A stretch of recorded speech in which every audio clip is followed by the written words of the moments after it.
Bonjour, aujourd'hui nous allons parler de mathématiques. Plus spécifiquement la thématique, nous allons parler de mesure.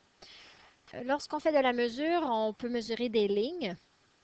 Donc, euh, les unités de mesure vont varier, donc millimètres, centimètres, décimètres, millimètres, mètres et kilomètres. On peut aussi mesurer une surface d'une figure, donc l'air. Donc, à ce moment-là, l'unité de mesure sera millimètre carré, centimètre carré, décimètre carré, mètre carré ou kilomètre carré. Donc, le carré est très important. Et on peut aussi mesurer le volume, c'est-à-dire l'espace intérieur d'un solide, d'un objet. Donc, à ce moment-là, ça sera millimètre cube, centimètre cube, décimètre cube, mètre cube ou kilomètre cube. Donc, j'attire l'attention sur l'unité de mesure cube lorsqu'on mesure le volume. Donc, aujourd'hui, nous allons spécifiquement parler du volume. Donc, c'est de ça que nous allons parler. Alors, aujourd'hui, volume, je répète que le volume, c'est l'espace intérieur d'une figure. La zone que vous voyez en bleu, donc c'est l'intérieur, l'espace intérieur de notre solide. Lorsqu'on parle de volume, ça nous prend évidemment un solide.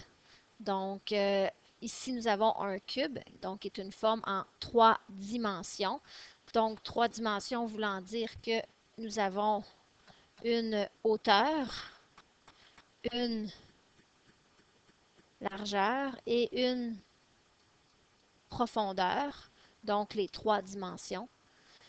Euh, donc ici, si on veut regarder notre formule trois dimensions, c'est que l'on parle de hauteur, largeur et profondeur. Euh, Ici, nous avons un cube que nous avons placé ici. On peut voir clairement qu'il est divisé en petits cubes. Donc, on voit notre grand cube et on le voit aussi fractionné en plusieurs cubes. Pourquoi c'est fait comme ça? C'est parce que si on se rappelle aussi de l'air, lorsqu'on, par exemple, on a un carré et qu'on dit que notre carré est de 2 cm par 2 cm, à ce moment-là, il est séparé en deux parties, deux parties. Donc, on voit nos carrés. Donc, à ce moment-là, ça nous fait 4 cm carrés. Le carré, c'est parce qu'on a mesuré avec des carrés. Ici, quand on mesure le volume, on doit se rappeler que notre unité de mesure, que ce soit millimètre, centimètre, décimètre, etc., ça sera en cube, trois dimensions, parce que nous mesurons avec un cube, donc un cube qui est en trois dimensions. Donc ici, c'est pour ça que l'on voit notre cube qui est séparé en petites parties. Donc ici, si on voit ici que notre hauteur est de 4 cm, pardon, 1, 2, 3, 4 de hauteur. On peut voir aussi qu'au niveau de la largeur, c'est 4. Donc, même chose ici, c'est 1, 2, 3, 4. Et on peut aussi voir que notre profondeur est de 4. Donc, à cause de la perspective, on les moins bien, là, mais on voit 1, 2, 3, 4 colonnes. Alors, si on devait compter le volume de notre cube, on pourrait compter chaque petit cube. Alors ici, si on regarde notre première rangée, on a 4 de largeur, 4 de hauteur, donc ça serait 4 fois 4 comme l'air. Donc, ça serait 16, mais là, on est en volume, donc on a 16 cubes. Donc, ensuite, on va aller voir combien il y a de rangées.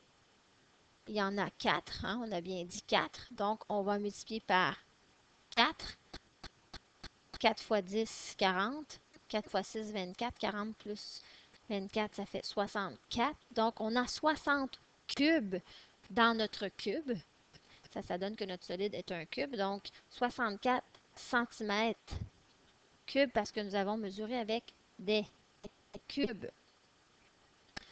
Donc, si on se rappelle notre formule de l'air, on avait dit que pour l'air, c'était largeur fois hauteur. Le volume, lui, sera largeur fois hauteur fois profondeur pour trouver le volume de notre solide. Faites à noter que cette formule s'applique pour les cubes, pour les prismes à base carrée, les prismes à base rectangulaire. Si on va vers d'autres solides, les formules changeront. Donc, cette formule s'applique simplement pour le cube, le prisme à base carrée et à base rectangulaire. Donc, ici, nous avons un autre solide. Ici, nous avons un prisme à base rectangulaire, parce que ici, nos deux bases sont des rectangles.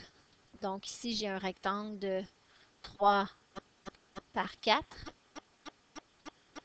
Donc, mes bases qui sont ici sont des rectangles. Donc, j'appelle ça un prisme à base rectangulaire. Donc, petite énigme, est-ce que vous serez capable de résoudre ce problème et de trouver le volume de ce prisme?